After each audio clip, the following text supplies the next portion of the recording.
Welcome! Have you ever wanted to create a timeline in PowerPoint, but you're not really sure how to do it, or you have too much information it won't fit on the screen? Well, here's a video to help you with that. So the first thing that you're going to do if you're making the timeline is that you want to just come up here to insert, and you want to come up to your line. You're just going to insert a line. Now, depending on what type of timeline you're making, that'll determine where the line is. But for right now, we're just going to put it in the top third of the screen, roughly. We're just going to go over the simplest way to do it. If you want to have a heavier line, you can come to the shape outline weight and then come down to something that's heavier to make that stand out a bit more, or you can make it something lighter in the background. In general, unless you really want to draw attention to the timeline, I would say you want to make the line here the least important. So I would make that gray. It matters less than the information that's going on the timeline or under the timeline or above it, depending on how you have it set up. And you can choose the type of gray that you'd want. I would just say something in the light or middle tones, depending on where you're presenting it. And then you're going to come over here and insert a circle. So for the circle, we want to hold Shift down and we want to draw a circle that'll constrain the aspect ratio. So it'll be the same left and right as top and bottom. And we're just going to go ahead and bring that circle into the middle of the line there.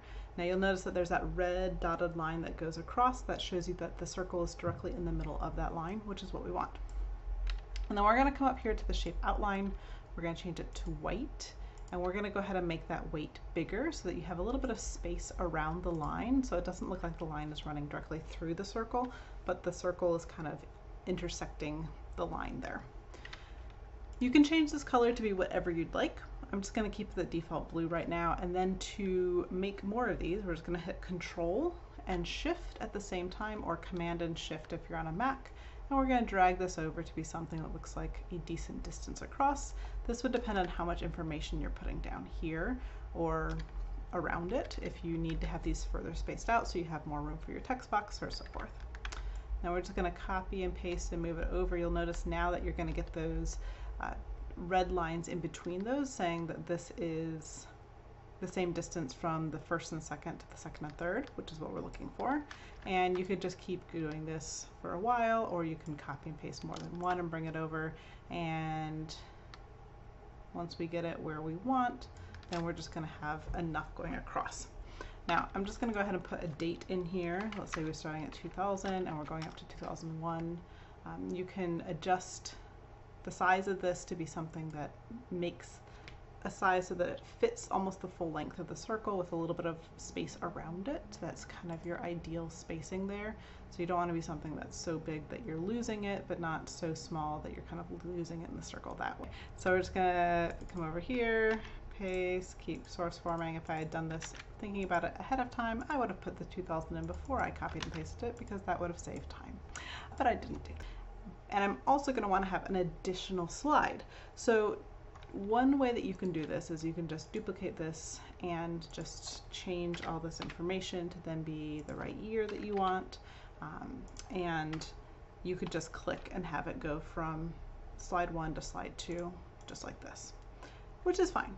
But since this is a timeline, we want to have the line go across so that it looks like it's continuing past that date.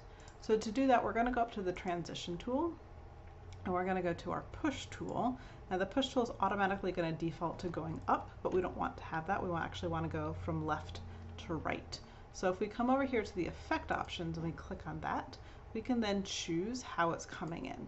So we actually want to have it slide in like that. So we're having slide 1 look like it's sliding off to slide 2. And we want to slow down that duration so that we can actually see it and it looks like it's actually moving over.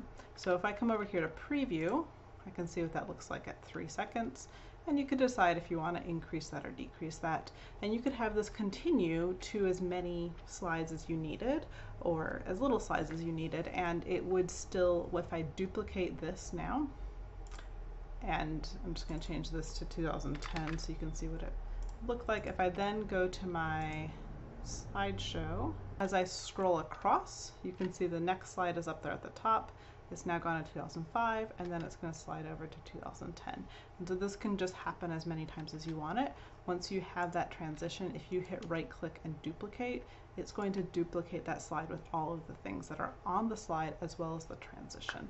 And this is an easy way to use that timeline with just the transition. Now, if you wanted to have an animation, you would also want to have them animate in individually. So starting with 2000, I want to have just 2000 on the screen as I talk about it, and then 2001, 2002, and so on and so forth. So with that, I would select these by clicking and holding Shift down, or I could drag a box over it so it selects everything. And I'm going to go up to my animation. I'm probably just going to use the fade animation here so that it fades in, or I could use the appear animation if I just want it to just pop into place. If I did want to get a little bit fancier, I could have this be a zoom transition, so it looks like it's zooming in, but I probably wouldn't want to do that with the text. I would probably just want to have that fade in there as well. I would want to have these appear at the same time, probably for how I'm going to be presenting it. So you can see here this is 1 and this is 2, and that's because I clicked on this and made an animation, and then clicked on this and made an animation, which I don't want because it's going to mean this comes in and then this comes in. So to change that, I'm going to come over here to the on click option and change it to with previous. If I go to my animation pane, you can now see that there's one little mouse click and then both of them are happening at the same time. And if I do the same with this, let's say I want to have the zoom and then the fade, then you can see if I change this to with previous, I now have mouse click 1, mouse click 2, and so on and so forth. If I want to give them the same animation, like I just want to have them fade in, then it's going to automatically make that the mouse click with the other one appearing at the same time. But if I do, let's say 4 of them, they're all going to appear at once. So that's, you want to make sure that that's only happening if I'm then going to talk about 2003 and 2004 simultaneously. Otherwise, that doesn't really help in the way that I'm presenting it if I want to have each number come up at a time.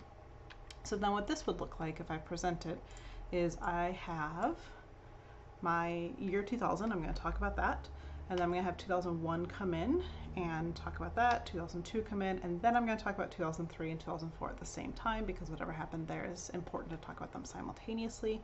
But that transition is still going to happen to come across. Since I haven't animated this, they're all going to come in at the same time. And so I'd want to think through, how do I want to necessarily say that information coming up next, whether or not I would need an animation for those. So hopefully that helps with any timelines that you're creating, and reach out and subscribe or like this video if it was helpful.